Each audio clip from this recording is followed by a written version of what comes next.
All right, it seems like we're ready to go. Sam, can you hear? Here. All right. All right, thank you.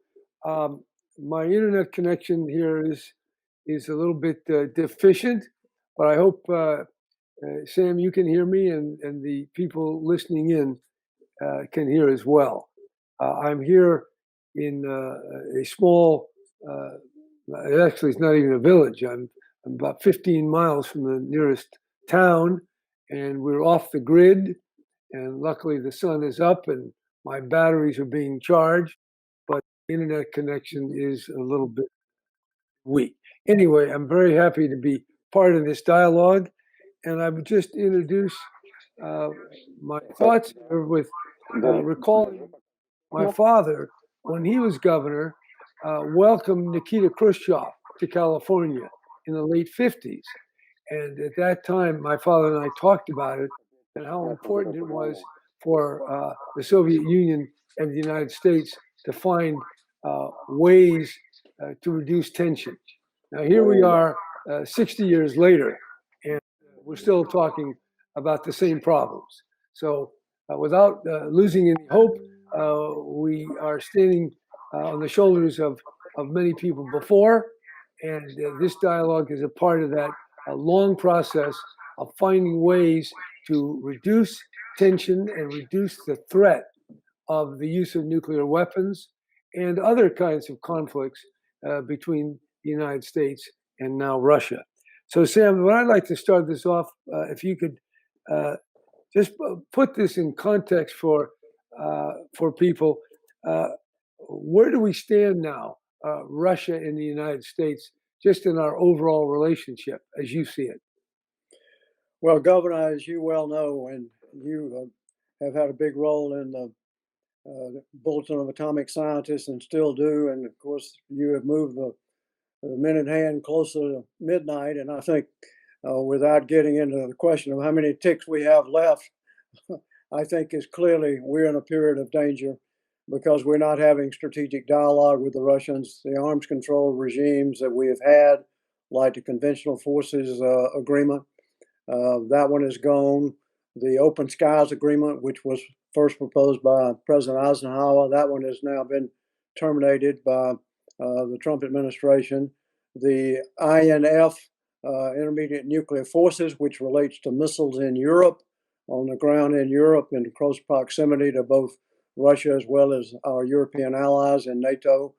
That treaty has been terminated based on suspicions by the United States that Russia is violating that treaty, and they have their own version and counter charges. So arms control regime is broken down.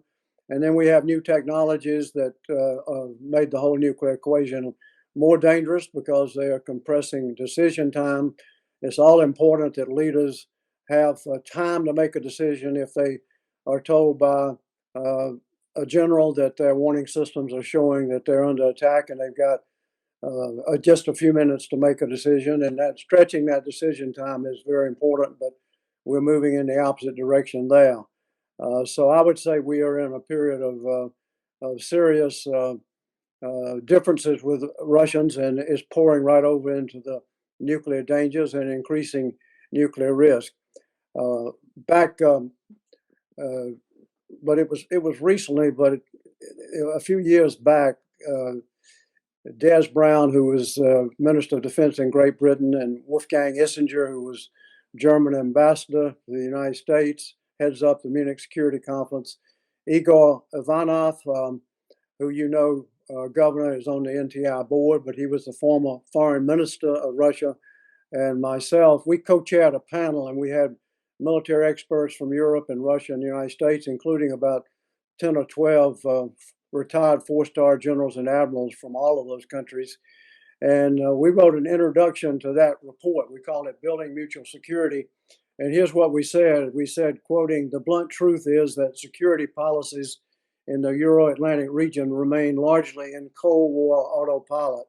Large strategic nuclear forces are ready to be launched in minutes.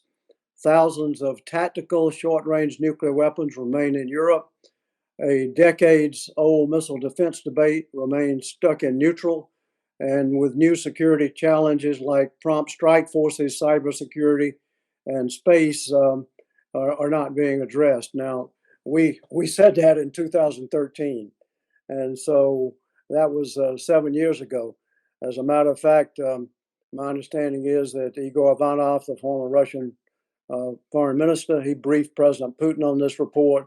I personally briefed President Obama on the report.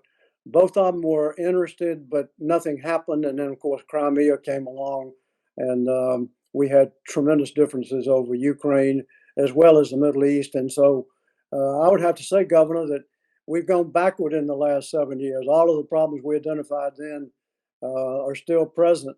And we've actually added to the dangers, particularly with cyber, because cyber attacks on command and control makes false warnings much more likely, not just for U.S. and Russia, but for other nuclear weapon states. So we've got a long way to go and a steep hill to climb to get back to what I would call stability. This business of false warnings or accidents, it seems kind of remote. Can you comment? I mean, is this how serious or how true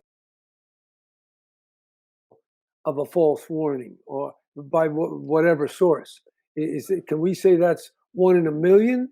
Uh, Well, I don't think anybody knows exactly what it is. We've had a number of false warnings. Russians have some themselves that we know about. Um, we don't know how many we've had, but the ones we know about, some of them were pretty close calls, and that's been over the last 40 years. But we've had great professionalism in our military in the U.S. as well as in the Soviet Union and now Russia. We've had uh, basically a lot of good fortune.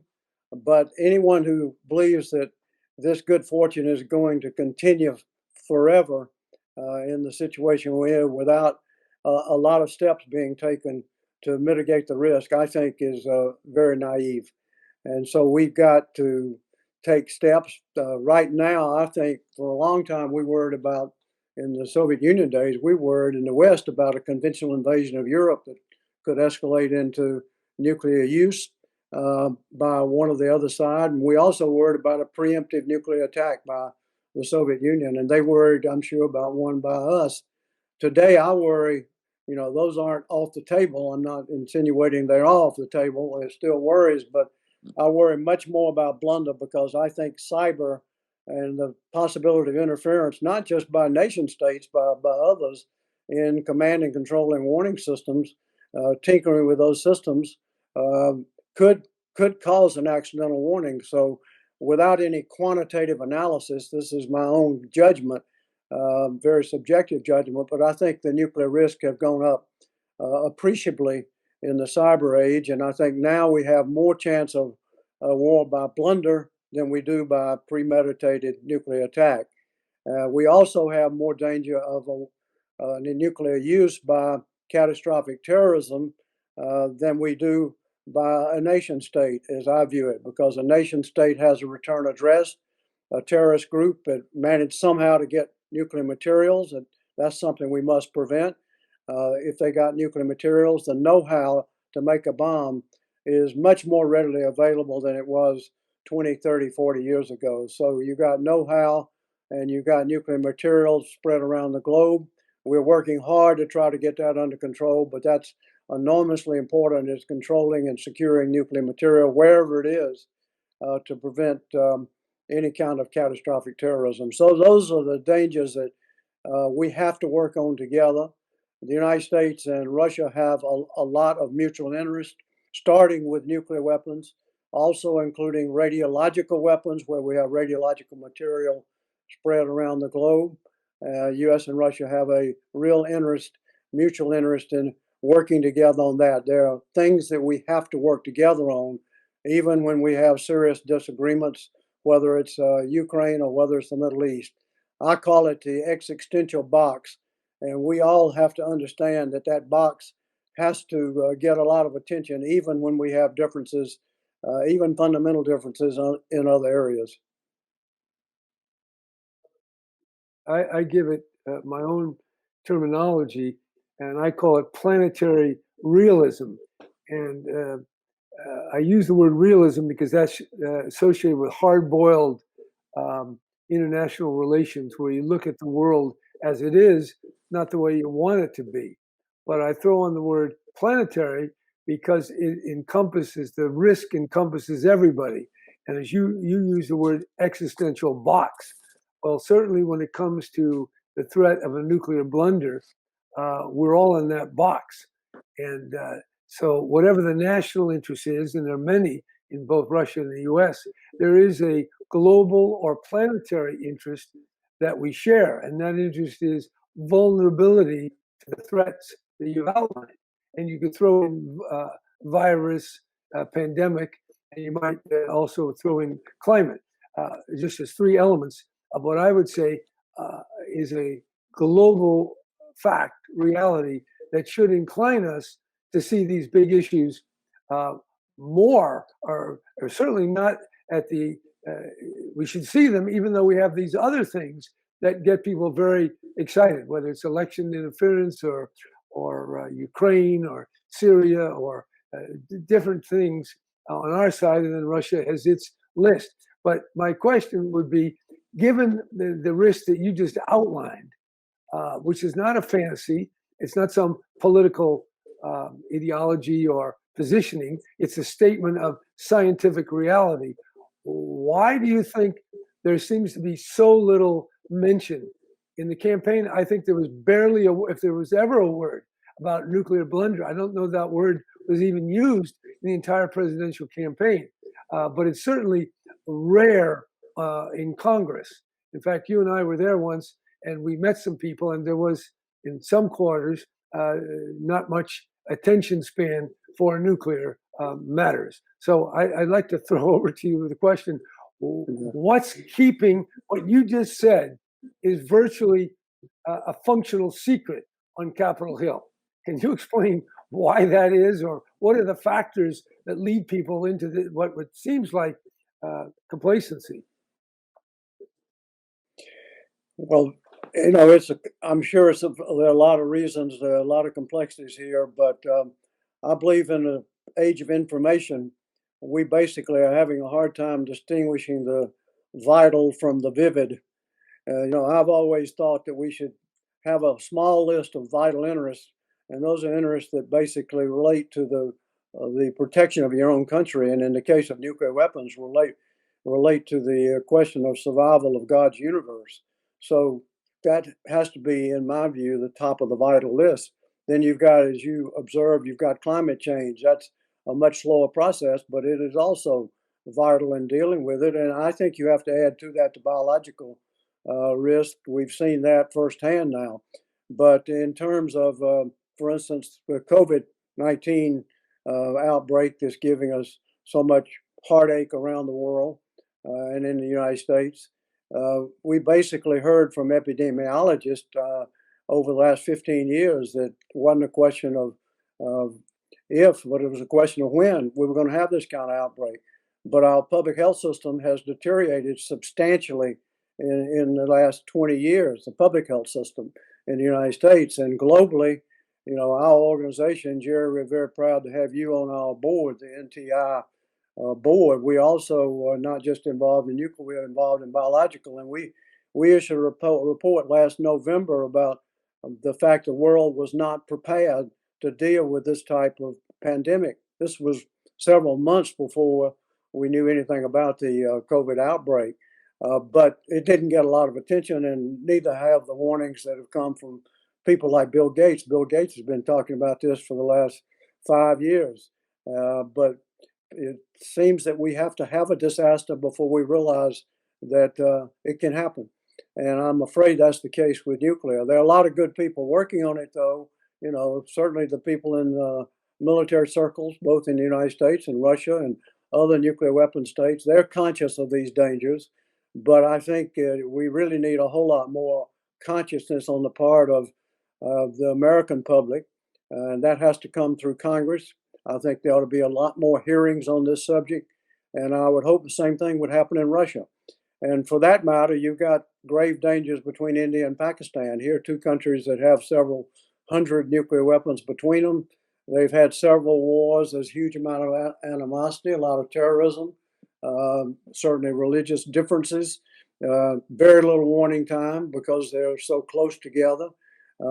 And now Pakistan is putting in short-range nuclear weapons, which I think are very destabilizing.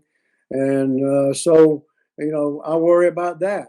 There are some computer runs that show that if you have 100 weapons going off anywhere in the world, large nuclear weapons, it endangers billions of people around the world because of global cooling effect. Now, you can debate that subject, but there's no doubt about the fact that a nuclear war with the exchange of, say, 100 weapons between any two countries in the world, and of course, the United States and Russia have thousands, not hundreds, would endanger a whole lot of the climate that we cherish and that is absolutely necessary for human life. And so this is not just a sovereign matter where two countries, might have a war.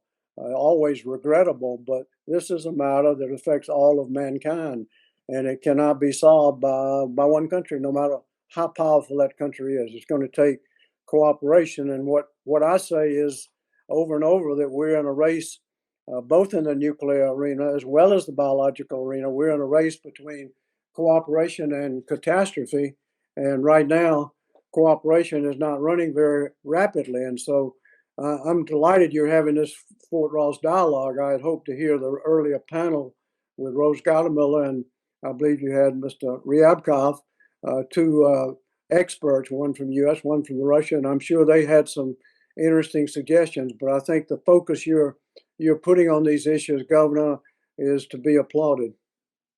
Thank you, Sam. Okay, so it seems the risk is catastrophic, um, apocalyptic. What are the words we use? Okay, so that's the truth. I don't think that's exaggerating. So it seems, because we are talking about Russia-U.S. relations, that Russia and the U.S. have a long experience in discussion, in negotiation, in meeting on this huge issue of nuclear weaponry, nuclear missiles and delivery. So where do you think we might start? We've got a new president. He'll be taking over January 20th. It's always a fresh start. We had a fresh start with Obama, and then things didn't quite go as well as we hoped after his speech at Prague. So where do you think we go, both in steps and also substantively? What do we got to tackle first that could build the confidence, or at least open people's eyes as to what the problem is, and that there's actually a sequence of steps that we could take that would lead us closer to cooperation and further away from catastrophe? Well, there are a lot of things we need to do, but I would say that sustained dialogue, diplomacy around nuclear weapons, arms control discussions. It doesn't have to necessarily be a treaty. For instance, I think the cyber dangers, we need to have understandings and red lines. I think it's far too complicated and dynamic to lend itself to a treaty that would take years, but we need understandings and red lines right now. For instance, not tinkering around in each other's command and control and warning systems. We may be probing, but the other side may believe that we're about to start a war. And that particularly applies also to every nuclear weapon state. This is not just the United States. There are 9 of us now that have these nuclear weapons. So I would start with that dialogue, and then I know that Rose and Secretary Ryabkov, Minister Ryabkov, probably mentioned renewal of START. That's the only arms control treaty we have left. It has the verifications in it. It's enormously important to continue that and continue to reduce nuclear weapons, which that is the vehicle that is the foundation for that. It expires in February.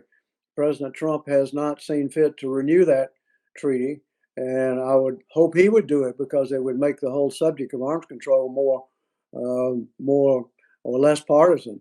But if he does not renew it before February 5th, I hope that's one of the first acts that President-elect Biden carries out.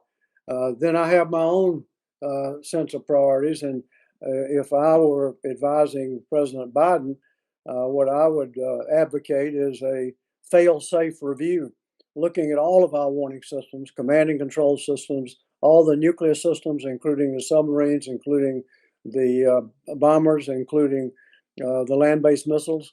And I would basically look at them from the point of view, where are the most likely points of failure? Where are the most likely points of some type of blunder or accident? And I think cyber will be right at the top of that list. But we did have that kind of review back when Dick Cheney was Secretary of Defense. I suggested it to Secretary Cheney, and I was chairman of the Armed Services Committee at that time. And I told him we were friends, and I said it in a friendly way. This needs to be done. We need to take a look at all of our systems, because at that stage, I was worried about a third country pulling up with a submarine and lobbing one or two missiles into the Soviet Union, and of course they would think it was us, or vice versa. It could have happened the other way around, and all of a sudden you got a nuclear war started by a third country. I was worried about that then, so I went to the secretary and I said, "This we need a review of all of these systems, and not with the Russians, or not a treaty, not an agreement, but just internal review." And I said, either we do it or you do it. It'd be better if you did it because it's so much classified. So he called me a couple of days later and said, "We're going to do it." It became known as the Jeannie Kirkpatrick. She chaired it, and they did a very good job. And we made a number of changes, most of them classified. I think we need to do that again. And I hope that the new Secretary of Defense will undertake that, but he needs to be mandated by President-elect Biden, or she needs to be, whoever is the Secretary of Defense. And then what I would hope the Secretary of State would do is challenge all the nuclear weapon states to have their own internal review. And I would believe that out of that, there will be identified by more than one country areas of mutual interest, and, for instance, red lines on cyber. So that would be one of my real priorities. And the other thing I would point out as a priority is that we've got to have Congress and the executive branch in much more sync than they are now on nuclear weapons, nuclear policy, as well as on Russia policy. I would love to see the leadership in the Congress, in cooperation with the president, appoint a panel, a liaison group, to basically interact and have dialogue with our own government, the executive branch, the White House, the Secretary of State in his office, and Secretary of Defense, as well as the intelligence agencies, on the subject of nuclear weapons, Russia, and NATO, because they all interact. And it could pour over into China at some point, but we need to have much more coordination. And there needs to be a group of well-informed people on Capitol Hill to basically understand on a weekly basis, or at least a monthly basis, the danger spots in the world. Right now, Governor, most people don't realize it, but the President of the United States is the sole authority to determine whether to launch nuclear weapons. And of course, we understand that when time is of essence and we're responding to an attack, there's not time for dialogue in that case. But there ought to be a real executive branch review about having the right procedures and the right consultations in place, particularly if we ever, God forbid, feel that we have to use nuclear weapons first. That should not be the decision of only the President of the United States if we use nuclear weapons first. So sole authority deserves a lot of attention. And I happen, putting on my senatorial hat, I happen to think the Senate and the House have to play a role in this. The Constitution of the United States gives the Congress the right to declare war. But in the case of nuclear war, which could basically destroy our country and much of the world, there is no check and balance on the President of the United States. At this stage, we really are a sole authority on nuclear. I would hope other countries would take a look too, because what we need to do is basically not just reduce the numbers of weapons, we need to make them less relevant in our defense posture. And we need more decision time for leaders. Right now, if the President of the United States and the President of Russia have 6 or 7 or 10 minutes, you name it, I'm surely classified and is a changing number, but if they've got 6 or 7 or 8 or 10 minutes, then I think one of the most useful things they could do is call their military leaders in, say, more decision time. And this could be worked together because where you posture your nuclear forces helps determine that. There are a lot of procedures that help determine that. If we've got 10 minutes, give us 20 minutes. If we've got 20 minutes, give us 40 minutes, and then an hour, and then a day, and then a week. Nuclear weapons have to become less relevant. If they remain as relevant as they are today on hair trigger in the force postures of both the United States and Russia, as well as other nuclear states, then to me, it's just a matter of time before we have some type of very, very serious blunder with catastrophic consequences. You also said in the Nuclear Threat Initiative paper that you prepared with respect for the new administration, you talked about some declaratory policy of the country, the sole use, and you just mentioned if we ever have to use nuclear weapons first. So that does bring up the topic. Is there some value in the president repeating the Gorbachev-Reagan statement, or and in connection with that, what about either no first use or the sole use is for deterrence only? So could you talk a little bit about how the president publicly frames our nuclear position here? I think that's a really good point, Governor, because the Reagan Gorbachev statement, some people would say, well, it was just a statement. What does it mean? I think it had a great deal of meaning. I think it really did set the stage for a lot of progress in arms control and in relationships because they said together that nuclear war cannot be won and therefore must not be fought. I would like to see all the nuclear weapon states say the same thing, and particularly the P5, the big five. They would have basically United States and Russia and China and Britain and France. I also think U.S. and Russia should ask China to join in that kind of statement. That would be the place to get China to join in. Getting them to join into the START agreement now or that dialogue when there's such a huge disparity of the numbers of weapons. China has far fewer weapons than the United States or Russia, and they've made it abundantly clear they're not going to get into that kind of arms control discussion. And the Trump administration has not renewed the START agreement because they want China to join in. That's a good long-term goal, but it should not interfere with the U.S. and Russia renewal of START and continued dialogue. But one way to get China in the act is invite them to join that kind of statement. On the first use, it's complicated because you need to make the statement. I think at some point we have got to consult with our allies before we do it because countries like Japan and Europeans and NATO, all of that has to come into place. So we need consultation. But I hope we do seriously probe moving with our allies to say that the sole purpose of nuclear weapons is to deter a nuclear attack, and maybe add to that, or to protect the survival of our nation or the survival of our allies.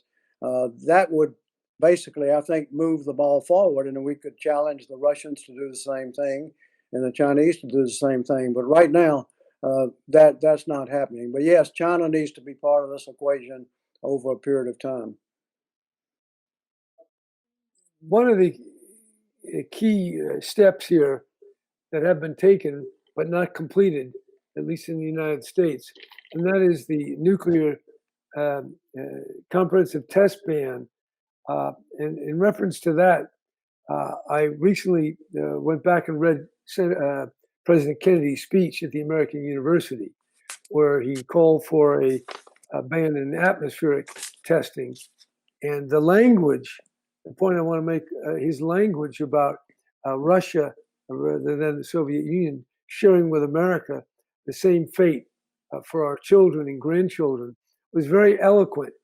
And if you read that, and I recommend it, that it's a totally different tenor or tone than we're hearing today in the national discussion.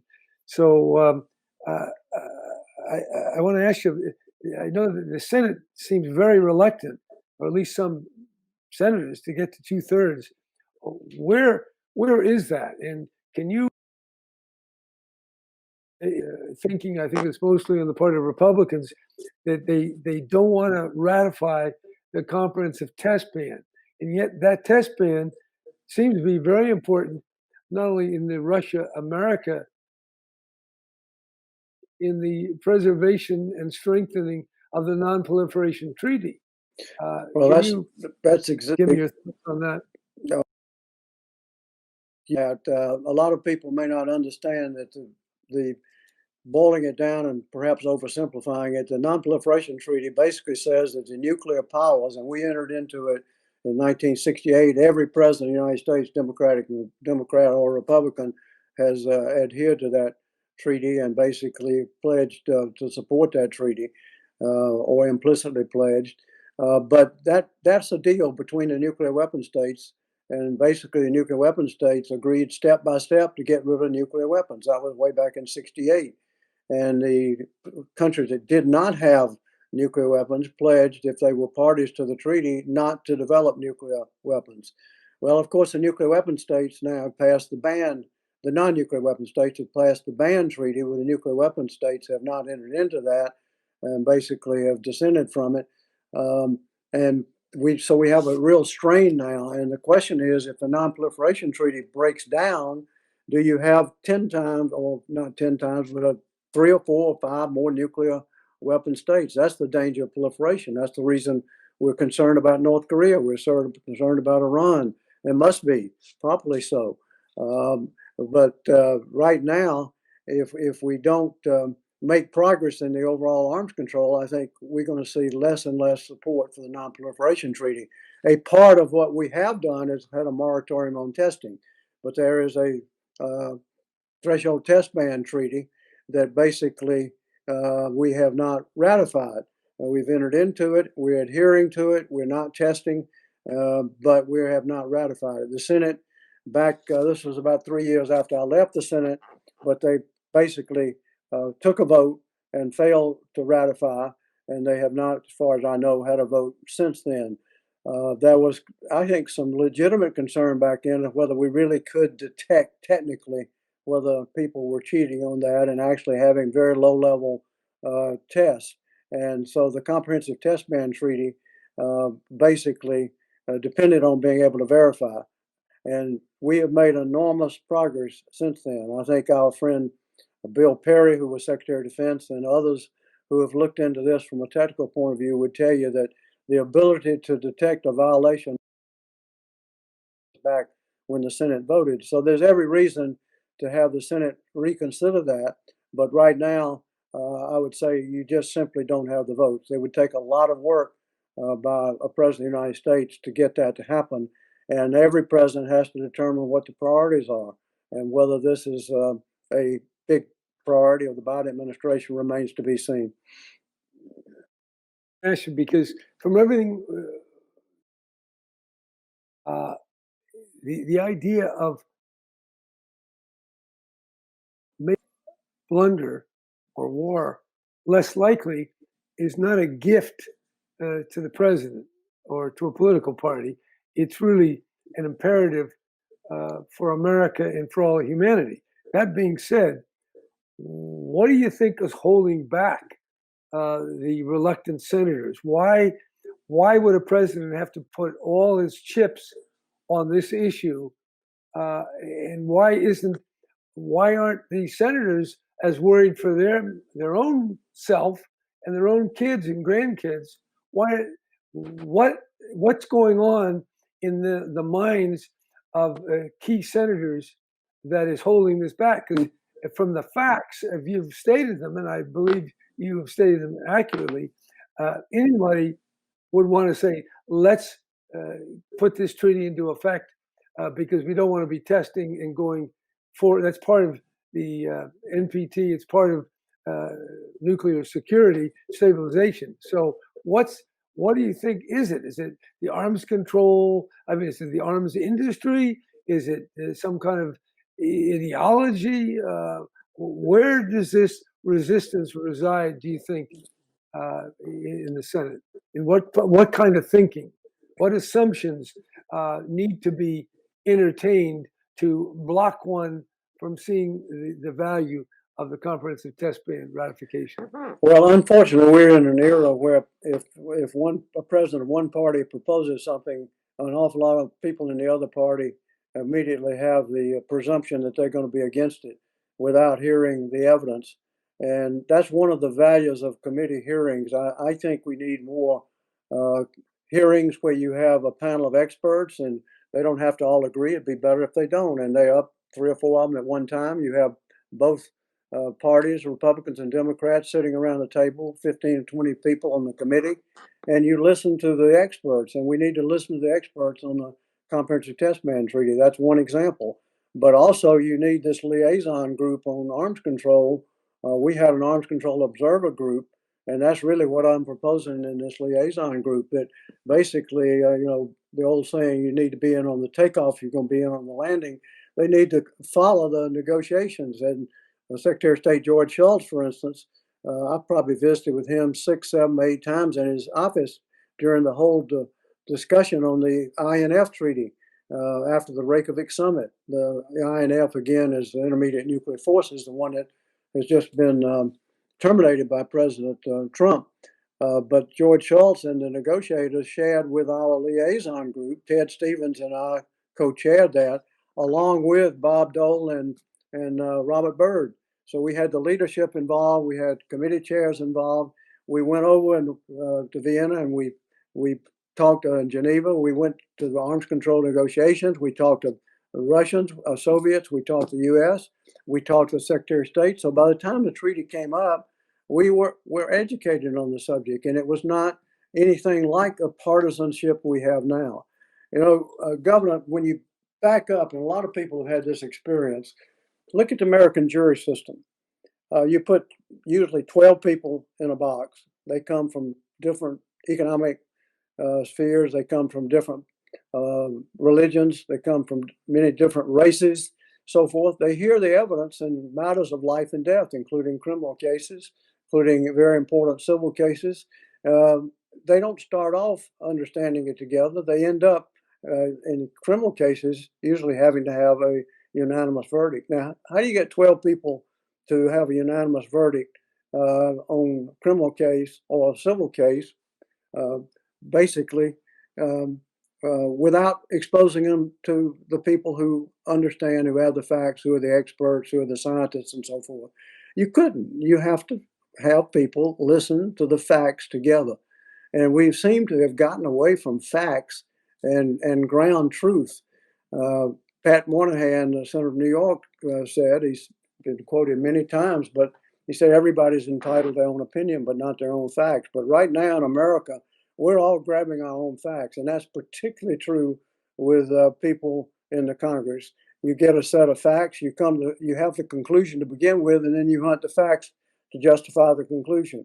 And of course, the way you need to make decisions is let the facts lead you to the conclusion. So too many times today, we're doing the opposite. And I think there's a real burden here on the Senate leadership and the House leadership to help structure hearings with the chairman, give the chairman and ranking members, Democrats and Republicans, the authority to really hold hearings and help educate themselves and help educate the country. That's true on everything, but it's particularly true in the nuclear arena, which is rather complex, as you well know. Now, in the prior discussion, which you didn't hear, but I can report, Rybakoff raised the issue of missile defense and the link between offense and defense. Could you shed a little light on that? I'm sure people would like to know. Obviously, if we can stop nuclear missiles and put a shield up, that sounds like a very attractive option. That's what President Reagan talked about. But there definitely seems to be a big, huge problem with trying to erect a defense system in the stimulation that it gives to building ever more sophisticated offense systems. So I think that's something we might spend a few minutes exploring. Well, I don't want to get off too much into the Dr. Strangelove world, but I think it's important for people to understand why offense and defense have to be looked at together. Of course, in the perfect world, you'd want a perfect defense that you could basically do away with offensive weapons. That was President Reagan's dream. But I don't think any scientist ever believed we were going to have that kind of perfect defense, and we certainly don't. And all the evidence, and we spent hundreds of billions of dollars on defense now, and we still, if you talk to any military leader, he would say we still need our offensive forces to deter a strike against America. We can't simply rely on defense, and I don't know of anyone now who believes that we will ever have a perfect defense. Now, what the military people have to worry about. And I remember one of my heroes, Scoop Jackson, Washington State. He was known as Mr. Defense in the Senate, and he took me into his office when I first got elected, and he explained to me what we were worrying about with the Soviets. And what we were worried about was that they were developing defenses at that time around Moscow, but they developed more defenses after that. Not as much as we have, but nevertheless, that was back in another era. And what he basically explained to me is he said, Sam, it's not a question of whether defenses can stop premeditated, out of the blue attack with 100% of their weapons coming toward us. It's a question of what would happen if the Soviet Union struck the United States and destroyed 80% of our nuclear forces on the first strike, and then we're confident that defenses could take care of what's left. So it's the combination of offense and defense that the military people in both US and Russia, as well as China and other countries, that's what they get paid for. And that's what they worry about is the combination of offense and defense. So if we're going to untangle this offense defense and make much progress on arms control, because right now, most of the new weapons the Russians are developing, in their own words, are being developed to counter our missile defense system. And the better they think our missile defense system is, the more they're going to do on the offensive side. I've always viewed missile defense as to basically guard against a small attack or an accidental attack. But if you try to construct a defense that's going to basically take care of the offense, you have to assume a static offense. And offense is not going to be static because they're going to change as the Russians do when we make defensive steps. So it's in Russia's interest, the United States' interest, China's interest to have some serious dialogue about the connection between offense and defense. That's what the ABM Treaty was all about. And we basically, in my view, should have amended the ABM Treaty, not done away with it. It needed adjusting. It was out of date. We needed to adjust it, but basically it got terminated by the United States. And now we are on the verge of, if we're not already there, offense, defense. The Russians developing offensive missiles, we're developing defense, and soon we're going to have to develop more offense because you're not going to find military leaders who say, hey, get rid of the offense, we got a perfect defense. That's not going to happen. So point is you have to join these things together in dialogue. We could set up, we could set up joint missile defense exercises with the Russians. We could set up on-site visits so we begin to understand the limitations of defenses on both sides. And we're not proceeding from false assumptions. Those are the kind of dialogues and steps that we've got to take. I don't think we're going to simply sit down and make an agreement to restrict defenses. I don't think that's politically possible at this stage. But we can come to much more in the way of understandings. We can share and pool data. We can understand the limitations. If we don't do that, then we're going to have not just an offense arms race, we're going to have an offensive, defensive arms race, and we're going to both spend billions and billions of dollars, and it will probably make the whole nuclear equation less stable, particularly as I've mentioned already in a cyber world. So that's my take on offense, defense. We've got to talk strategically to people in Russia, and there's got to be some sharing of transparency in where we're headed, both in the defensive area and the offensive area. Otherwise, we're going to be both increasing the dangers and actually spending hundreds of billions of dollars. Let me ask you one final question as a follow-up. Given the continuing improvement in accuracy, reliability, characteristics of a missile. Um, this is proceeding.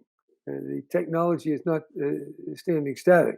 So, how do we convince Russia that our defense systems in Romania and what we're going to build in Poland and what can be carried in our ships, that doesn't threaten their retaliatory capacity?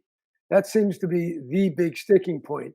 And I'd be very interested if, in relatively simple terms, you might be able to explain how can we distinguish if you were to, if the president called you and said, Sam, go over there and talk to Putin and tell him, don't worry about these missiles in Romania and Poland. Um, you know, just relax. I imagine that would be a very difficult conversation. So, can you elaborate on how, if we're going to keep those missiles, how can we control them? Do we let the Russians come and be a part of it? It seems to be a real, a very difficult problem to overcome. Well, I think it is a difficult problem. Henry Kissinger spent an awful lot of time convincing the Soviet Union to enter into the ABM treaty to avoid this offensive defensive kind of race. They did not go along with that for a while, and then they bought his narrative, and now they still believe that narrative, and we're on the other side of that narrative now. But that's the way these things go. But in terms of deployment of defensive systems, of course, we believe the Russians cheated on the INF treaty. We believe that they deployed forces that violated the INF treaty. They counter and say that our defensive systems in Europe, Eastern Europe, could be used as offensive systems. So this is a tangled situation. I think politically, neither side has had the will to basically solve it. I believe if they basically got their military people together and said, we want you to meet, we want you to go to each other's sites, we want you to give each other access, and we want you to come back with 2 or 3 options where we could solve this, I think that could help begin to untangle it. Also, while we're doing it, I think we ought to have a moratorium on any deployment of intermediate nuclear forces in Europe. Those intermediate missiles are much closer to the targets, therefore the warning time is more compressed and the chances of an accident or false warning go up. Strategic missiles at least take a number of minutes to arrive at their target. When you deploy intermediate missiles right near Europe, Western Europe or Eastern Europe, and also you got a real problem. And that's why we had the INF treaty.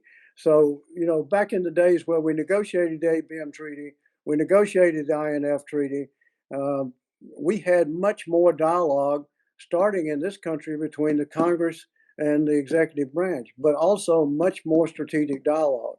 And now we've got differences with Russia, and there are a whole lot of people that seem to think that diplomacy, even in the nuclear area, is a reward for good behavior.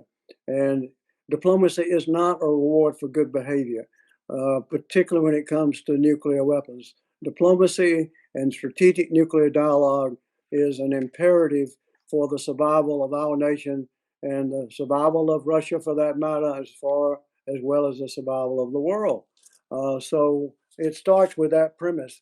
Unless the public understands that and starts demanding more accountability of people on the dialogue, it's so easy to take what's vivid in terms of what Russia is doing that we don't like, and they, from their point of view, what we're doing, we don't, and say, okay, these guys are hopeless. Let's don't deal with them. And by that, we're imperiling our own nation in the future. So we've got to get back to some type of existential box and understand that we don't have to agree on everything to agree on what is absolutely vital for the survival of our nation. Now, in your nuclear threat initiative paper, you talk about the United States holding back on interceptor tests of like missiles. As a final thought, do you want to say anything about that? If I understood you right, that you thought this ought to be paused while we seek Well, more discussion. I think things like that ought to be part of the dialogue. I think, for instance, we don't need to get off into this. I know time is limited, but land-based missiles and in fixed silos on both sides. We have a lot of them. The Russians have mobile missiles. We have never been able to do that politically. Mobile land-based missiles, strategic missiles, long range. But I would like to see these are first targets on both sides because they're in fixed positions. They can be destroyed. It's not like a submarine, not like a bomber that can be put in the air. They are fixed silos, so they are first targets. They're likely to be destroyed. So guess what? They're likely to be fired first. The pressure will be on both the Russian president as well as the U.S. president to shoot these land-based silo missiles first, which means much more likelihood of war by blunder. So I would love to see us get rid of the land-based fixed silo missiles on both sides, but it needs to be part of a strategic dialogue. And the missile offense, defense, testing, and that sort of thing, that also needs to be part of this dialogue. There are a lot of interconnectivity here. I don't think you can I think you have to talk about a lot of different boxes. Now, you can't negotiate all that at one time, but you can break it up, break it in parts. You can come back into plenary sessions. There's a lot that has to be involved here, but the main thing is to get the strategic dialogue going in the interest of both of our countries and in the interest of the world. Sam, thank you very much. That I think you've laid out an agenda here, but also I think you've demonstrated just in this last hour that there are concrete, discrete items to be discussed. So that would say to me that our new president should definitely, and our congressional leadership, both the House and the Senate, already have an agenda.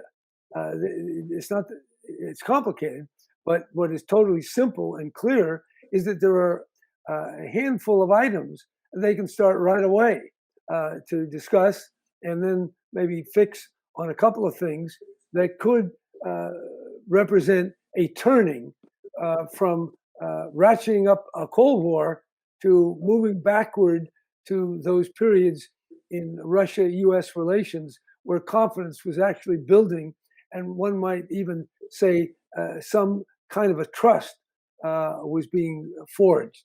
And I do think at the end of the day that fear, which is the essence of deterrence, deterrence is I tell you, don't hit us because we'll destroy you many times over. That's fear based.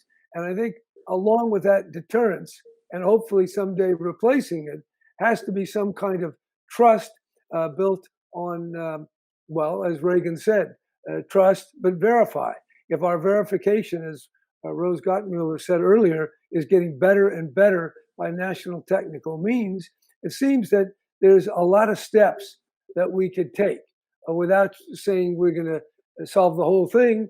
There's plenty to do during the next 4 years of Joe Biden's administration.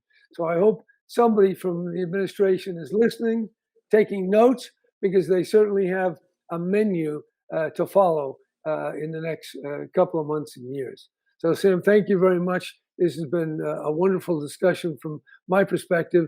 And I think the spirit of Fort Ross, the Russian presence in California, continues, at least in the form of this very sober and I think enlightened discussion. So thank you very much. Thank you, Look forward Governor. to seeing you soon. Thank you, Governor, and thank you for your strong leadership on this. And I really hope I can visit Fort Ross one of these days.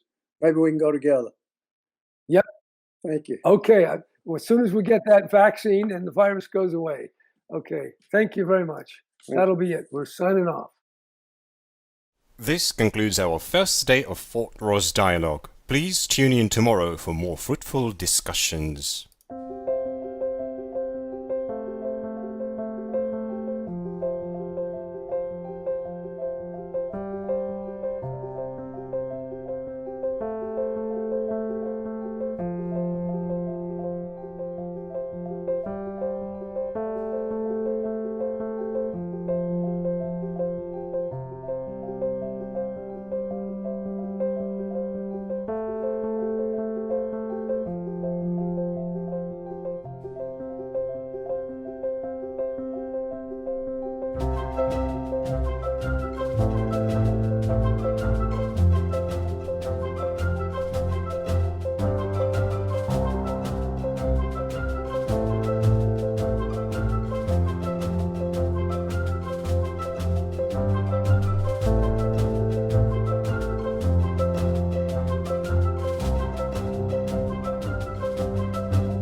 you.